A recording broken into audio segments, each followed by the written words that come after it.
فلسطین پر غزہ پر اسرائیل کی وحشیانہ بمباری جاری ہے، مظالم بڑھتے جا رہے ہیں ہر گزرتے دن کے ساتھ۔ ایک اور افسوسناک خبر یہ ہے کہ غزہ میں فوجی آپریشن کو وسعت دینے اور غزہ کی پوری پٹی پر قبضہ کرنے کا فیصلہ کر لیا ہے نیتن یاہو نے۔ اسرائیلی چینل کے مطابق نیتن یاہو غزہ میں فوجی کارروائیوں کو وسعت دینے پر غور کر رہے ہیں اور اس منصوبے میں غزہ کے مکمل علاقے پر قبضے کی کوشش شامل ہو سکتی ہے۔ تو اس پر ہم بات کریں گے، منصور جعفر صاحب نے ہمیں جوائن کیا ہے، ایکسپرٹ ہیں انٹرنیشنل ریلیشنز میں۔ منصور صاحب بہت شکریہ، آپ نے ہمیں وقت دیا۔ سر یہ تو بڑا خوفناک اور ہولناک یہ منصوبہ ہے، اور جس طریقے سے نیتن یاہو ظلم کر رہے ہیں، دھمکی ہے، تو اس کا مطلب اس میں عمل درآمد بھی وہ کرنے جا رہے ہیں۔ جی اس میں کوئی شک نہیں جی کہ اسرائیل اس وقت اور خاص طور پہ اس کے جو بالکل جنونی کیفیت میں مبتلا جو وزیر اعظم ہیں، وہ ہر وہ اقدام کر گزرنے پر تلے ہوئے ہیں کہ جس کے نتیجے میں غزہ کا جو بچا کچھا ڈھانچہ ہے یا انفراسٹرکچر ہے وہ بھی تباہ ہو جائے، اور وہاں پہ جو فلسطینی اس وقت قحط سالی اور بھوک کے ہاتھوں جو ہے اس وقت موت کے منہ میں جا رہے ہیں، وہ ان کی گولیوں کا، ان کے بموں کا نشانہ بن کر جو ہے وہ اس دنیا سے رخصت ہوں۔ اس وقت جو دباؤ بڑھایا ہے نیتن یاہو نے، اس کی بنیادی وجہ یہی ہے کہ داخلی طور پہ انہیں جو ایک مزاحمت کا سامنا کرنا پڑ رہا ہے اسرائیل کے اندر سے۔ خود ان کے جو سیکیورٹی ایجنسیوں کے سربراہان ہیں، انہوں نے تقریباً 600 کے قریب ریٹائرڈ ایسے ویٹرن ہیں کہ جنہوں نے ڈونلڈ ٹرمپ کو خط لکھا ہے کہ وہ نیتن یاہو کو کچھ سمجھائیں، انہیں ہوش کا ناخن لینے کا درس دیں تاکہ وہ غزہ کے اندر جو ہے وہ تباہی و بربادی ہے روک سکیں۔ لیکن اسی یعنی لمحے جس وقت یہ خط لکھا جا رہا تھا اور اس کی خبریں میڈیا کی زینت بن رہی تھی، اسی وقت ڈونلڈ ٹرمپ صاحب نے ایک ٹویٹ جاری فرمائی ہے جس میں ان کا یہ کہنا ہے کہ جو غزہ کے مستقبل کا فیصلہ ہے اس کا اختیار ہم نے نیتن یاہو کو دے رکھا ہے، تو لہٰذا انہوں نے اپنی بریت کا یا اس معاملے میں اپنی انوالومنٹ کا جو بھانڈا ہے وہ بھی پھوڑ دیا ہے، کیونکہ اس وقت وہ ہر تقریباً پریس کانفرنس میں اس بات کا اعادہ کرتے ہوئے دکھائی دیتے ہیں کہ میں نے 4 جنگیں رکھوائی ہیں۔ پتہ نہیں انہیں اس جنگ کو رکوانے میں کون سی ایسی چیز ان کے معنی ہے اور وہ کیوں نہیں رکوانا چاہ رہے، کیونکہ جتنی بڑی تباہی اس جنگ کے اندر ہو چکی ہے، اتنی تباہی تو شاید پاکستان، انڈیا یا دیگر جنگوں جن کا وہ کریڈٹ لے رہے ہیں اس میں تو اتنی تباہی دیکھنے کو نہیں ملی تھی۔ نہیں، اور اسی وجہ سے ساری نوبلنس ختم ہو جاتی ہے۔ ٹرمپ جتنا بھی اس کے بعد اچھی نیت میں جو بھی کام کرے وہ ختم ہو جاتا ہے، زیرو ہو جاتا ہے بیکاز آف دس۔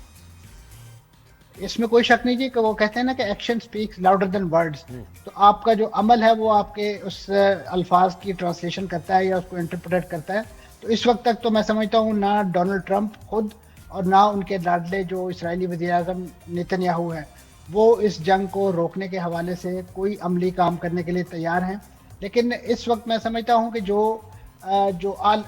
اس وقت جو عالمی فورم ہے، یعنی جو اقوام متحدہ کا فورم ہے، وہاں پہ جو ایک ڈپلومیسی دیکھنے کو مل رہی تھی، اور خاص طور پہ جو بڑے اعلانات ماضی میں ہمیں دیکھنے کو ملے فلسطینی ریاست کو تسلیم کرنے کے حوالے سے، وہ بھی ساتھ ساتھ ڈائی ڈاؤن ہوتے جا رہے ہیں، کیونکہ جس زمین پہ فلسطینی ریاست قائم ہونی ہے اس غرب اردن کے علاقے کو تو اسرائیل اور اس کے جو انتہا پسند وزراء ہیں وہ آئے روز اسرائیلی ریاست میں ضم کرنے کے اعلانات اور مطالبات پیش کر رہے ہیں، اور اسی حوالے سے زمین پر اقدامات بھی دیکھنے کو مل رہے ہیں۔ لیکن یہاں پہ اگر کوئی جو نہیں رینگتی تو وہ فلسطینی نیشنل اتھارٹی جس کے صدر محمود عباس ہیں، ان کے کانوں پہ کوئی جو نہیں رینگ رہی، اور کہ وہ تمام کی تمام چیزوں کو بڑے ٹھنڈے پیٹوں برداشت کر رہے ہیں، اور اس خواہش کا اظہار کرتے ہوئے نہیں تھکتے کہ غزہ کا کنٹرول ہمارے حوالے کر دیا جائے۔ تو آپ سے غرب اردن کا کنٹرول تو سنبھالا نہیں جا رہا، تو آپ غزہ میں کون سا تیر چلائیں گے آ کر؟ اور سر مجھے بتائیں کہ اگر یہ اس منصوبے پر وہ کام کرتے ہیں تو یہ تو it's a matter of few days, یا آپ کیا کیونکہ کیا رہ گیا ہے 60% 70% تو آلریڈی ان کے قبضے میں ہے۔ کون سے ایسے علاقے ویسے ہو سکتے ہیں جہاں وہ چاہ رہے ہیں ابھی اور بمبارڈمنٹ کر کے وہ ختم کرنا چاہ رہے ہیں معاملے کو؟ جیسے آپ نے اپنے گفتگو میں ذکر کیا کہ وہ ان کا اندیہ یہی ہے کہ وہ اپنے قیدیوں کو رہا کرنا چاہتے ہیں اور ان علاقوں میں کنسنٹریٹ کرنا چاہتے ہیں جہاں ان کے بقول وہاں ان کے قیدی ہو سکتے ہیں۔ کون سے علاقے ممکنہ طور پہ کون سے علاقے ہو سکتے ہیں؟ بیسیکلی وہ جو شمال کا جو علاقہ ہے غزہ کا، کیونکہ وہ تھوڑا اسرائیلی سرحد کے قریب ہے اور وہاں پہ زیادہ کنسنٹریشن رہی ہے، کیونکہ اس وقت جو جنوبی علاقہ ہے وہاں پہ تو تباہی و بربادی کی ایک بڑی داستان رقم ہو چکی ہے، اور وہاں پہ تو کوئی ایسا یعنی اسٹرکچر نہیں چھوڑا انہوں نے کہ جہاں یہ لوگ ہو سکتے ہیں یا قید کیے جا سکتے ہیں۔ تو اس وجہ سے وہ یہ دھمکیاں اس نوعیت کے اعلانات کر رہے ہیں کہ ہم وہاں پہ کارروائی کریں گے۔ لیکن میں ذکر کر رہا تھا کہ ماضی میں بھی جتنے قیدیوں کی رہائی ہوئی ہے وہ صرف اور صرف سیز فائر اور مذاکرات کے بعد ہوئی ہے۔ جن کارروائیوں کے نتیجے میں اسرائیل نے اپنے قیدی رہا کروانے کی کوشش کی، ان کے تابوت تو گئے ہیں لیکن وہ زندہ واپس نہیں ہوئے۔ تو اسرائیل کو اس بات کو سمجھنا چاہیے کہ اور خاص طور پہ اس وقت جو غزہ کے اندر جو صحت کی صورتحال ہے, جو وہاں پہ ہاسپٹلز کی صورتحال ہے, یہ قیدی بھی تو ظاہر ہے گوشت پوشت کے انسان ہیں نا, یہ کوئی فولاد کے بنے ہوئے تو نہیں ہیں, ان پر بھی وہ تمام چیزیں نفسیاتی طور پہ اثر ڈالتی ہیں. اور خاص طور پہ جو ان کے کیپٹرز ہیں جنہوں نے ان کو رکھا ہوا ہے وہ بھی گوشت پوشت کے انسان ہیں. تو لہٰذا ایسی صورت میں یعنی اگر تو ان کا رہائی ہی مقصد ہے اور زندہ رہائی مقصد ہے, تو اس کے لیے یہ جو ملٹری اسٹریٹجی ہے, یہ غزہ کو تباہی کا ایک نیا ڈھانچہ بنانے کے جو اعلانات ہیں وہ کبھی بھی کارگر ثابت نہیں ہوں گے. اس کے لیے ضروری یہی ہے کہ جن باتوں پہ اس وقت مذاکرات یعنی ایک توقف کا شکار ہیں اس کو ری انسٹیٹ کیا جائے, اور کم از کم اپنے قیدیوں کی دلچسپی کی حد تک تو اس معاملے کو سیٹل ڈاؤن ہونے دیا اور جائے. وہ تو بات چیت سے ہی ہوگی, اگر سالو ہونا ہوتا جی, تو کب کا ہو چکا ہوتا, اس میں تو مذاکرات ہی کرنے ہوں گے. سر آپ کو لگتا ہے کہ اس سٹیٹمنٹ میں جو ان کی میڈیا کی طرف سے آئی ہے اس میں دھمکی ہے غزہ سے بیونڈ دوسرے ممالک کے لیے بھی, سیریا کے لیے, لیبنن کے لیے اور ممالک کے لیے بھی, کہ وہاں بھی ان کا جو ہے وار کو لے کے جانے کا ارادہ ہے؟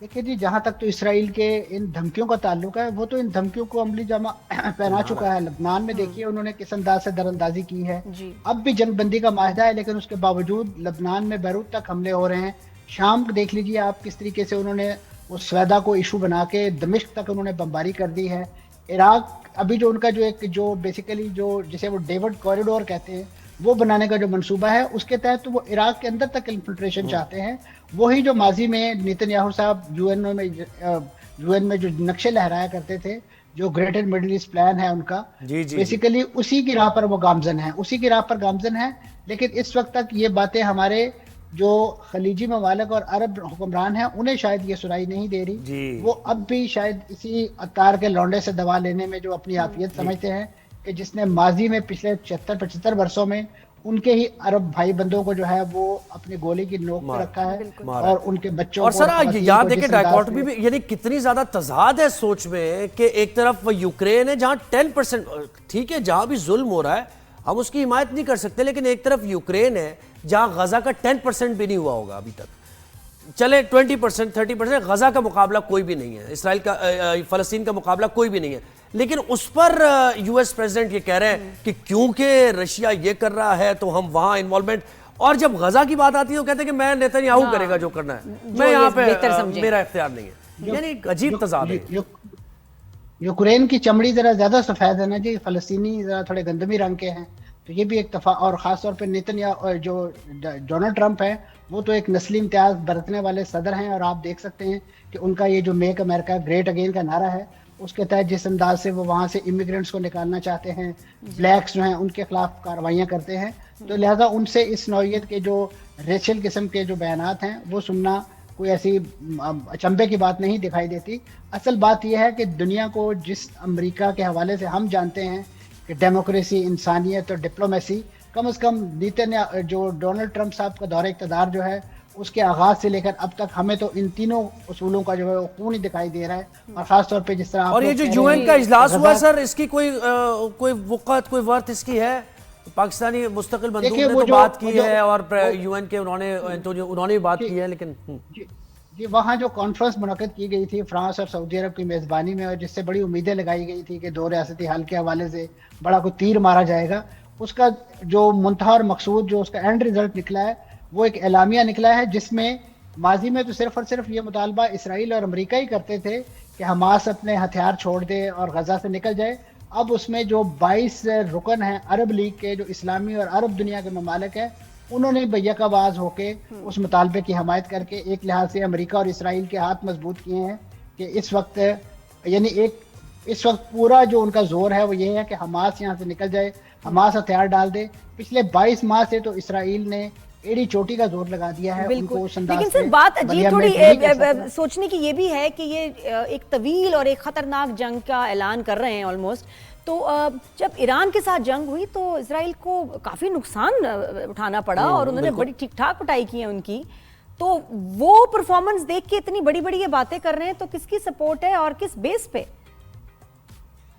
دیکھیں جی اس میں یقیناً ایران چاہے جتنا بھی کمزور ملک تھا لیکن اس نے فائٹ بیک کیا, اور خاص طور پہ اسرائیل کا وہ جو ایک خواب اور وہ جو ایک دعویٰ تھا نا انوینسیبل ڈیفنس کا, وہ ملیا میٹ کر دیا.